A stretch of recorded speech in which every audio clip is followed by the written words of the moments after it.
I'm personally from California, and one of the stereotypes that Californians, and specifically Southern Californians, I'm from San Diego originally, have of the Midwestern states is, especially after the last election, is that everybody's a bunch of conservatives and religious and all those other Majority is. things. Majority is.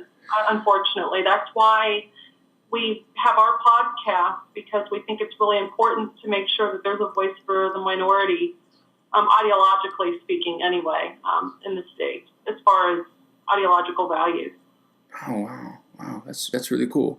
It's important to have that voice. There's a lot of folks that can't speak up in these states, these red states, as they call them, simply because they do. They risk losing their job. And one of my co-hosts, Joe Kindick, he can't show his face. He's not even using his real name. Neither was Adam Fusion or Sharon Bush. All three of them could not show their actual faces, give out their actual identities, because they'll lose their job.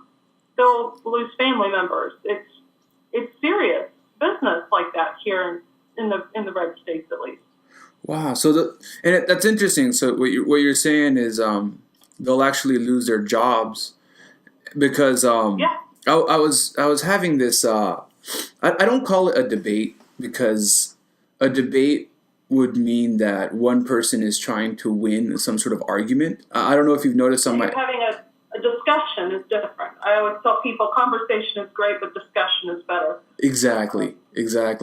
Yeah. And I was having a discussion with a Trump supporter in San Francisco, and he was saying about how what you just mentioned from his perspective is what he feels is happening to him in the liberal states, that if he comes out as a Trump supporter, he has a fear of losing his job. He has a fear of being what's the word I'm looking for? Oppressed by liberals, which is a really interesting take on it. What do you think about that?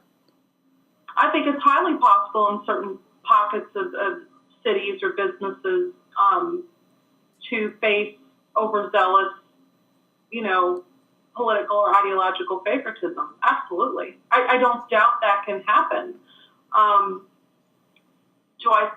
I know he's probably has seen a lot of what's happened to some people who come out with the Trump support, and then there's been a couple incidents where people have been beaten in the street. I think we've all seen that horrible video where a guy was literally carjacked, beaten in the street and everything, and as they were just going on, the people that were assaulting him, this was like 4 people and 1 man, just, he voted for Trump, and they were going all after him. That can happen, just like we've seen it happen with the liberal side of things as well.